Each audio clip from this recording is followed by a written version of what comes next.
मोठी बातमी सध्या समोर येते। नाशिकमधून तपोवनात वृक्षप्रेमींचं आंदोलन हे राजकीय हेतूने केल्याचा आरोप केला जातोय। महानगरपालिकेच्या जागेतील झाडांची छाटणी ही नित्याचीच आहे। महंत सुधीरदास यांच्याकडून आंदोलकांना चांगलीच चपराक बसली।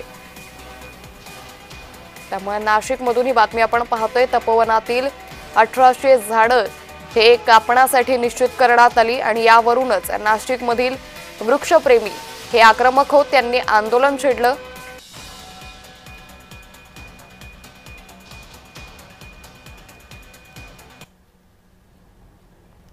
नाशिक तपोवनामधील सिंहस्थ कुंभमेळ्याच्या निमित्ताने सुमारे 1800 झाडं तोडण्याचा जो उपक्रम आहे, मी गेली 3 कुंभमेळे संपूर्ण पाहिलेत।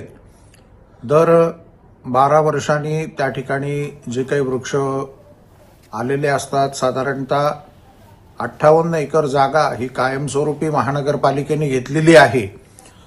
त्या जागेतील वृक्षतोड ही केली जाते, परंतु काही वृक्षप्रेमी पर्यावरण प्रेमाच्या नावाखाली जे काही आंदोलन करतायत ते आंदोलन त्यांनी मागे घ्यावं, अन्यथा कुंभमेळ्याकरता जी मुख्य आखाड्यांची जागा आहे ती नेमकी त्याच जागी आहे आणि त्यामुळे सगळं व्यवधान हे उत्पन्न होईल आणि आखाड्यांना मूळ जागा राहणार नाही।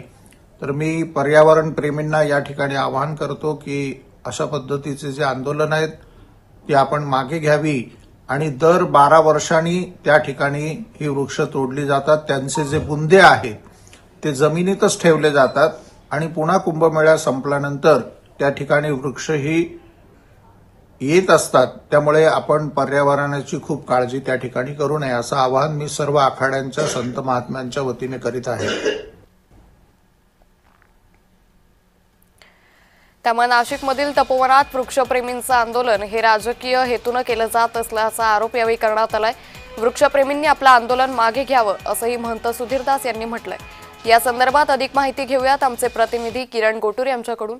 किरण, आपण पाहतोय तपोवनात वृक्ष छाटली जाणार होती, यावरून आंदोलन पुकारलं आणि आता महंत सुधीरदास यांनी या वृक्षप्रेमींना आंदोलन मागे घेण्याचं आवाहन केलंय। काय अधिक माहिती? नाशिकच्या तपोवन भागातील हे झाड आहेत। खरं तर या जागेमध्ये साधुग्रामची जी आहे ती उभारणी प्रशासनाच्या वतीने केलं जात आहे, पण इथे जे झाडं तोडण्यात येणार आहे, खरं तर या गोष्टीला पर्यावरणप्रेमी आणि काही स्थानिक नागरिकांनी विरोध केला होता। काल या संपूर्ण भागामध्ये खरं तर त्यांनी आंदोलन केलेलं होता। आज कुंभमेळा मंत्री गिरीश महाजन सुद्धा संपूर्ण या भागाला भेट देऊन हे पाहणी करणार आहेत। जे झाडं तोडण्यात येणार आहेत ते त्या झाडांवरती मार्क करण्यात आलेला आहे, पण या झाडं जे आहे ते तोडण्यासाठी विरोध झाल्यानंतर आज प्रशासनाचे अधिकारी असतील किंवा कुंभमेळा मंत्री गिरीश महाजन हे जागेवरती येऊन संपूर्ण या भागाची पाहणी करणार आहेत। याच सगळ्या नाशिकच्या तपोवन भागामध्ये साधुग्रामची जी आहे ती तयारी करण्यात येत आहे।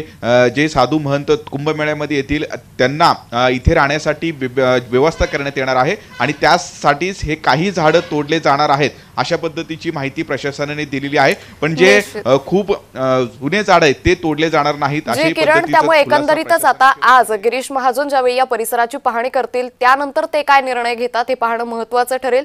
तुर्तास खूप धन्यवाद किरण, आपण दिलेल्या सविस्तर माहितीसाठी।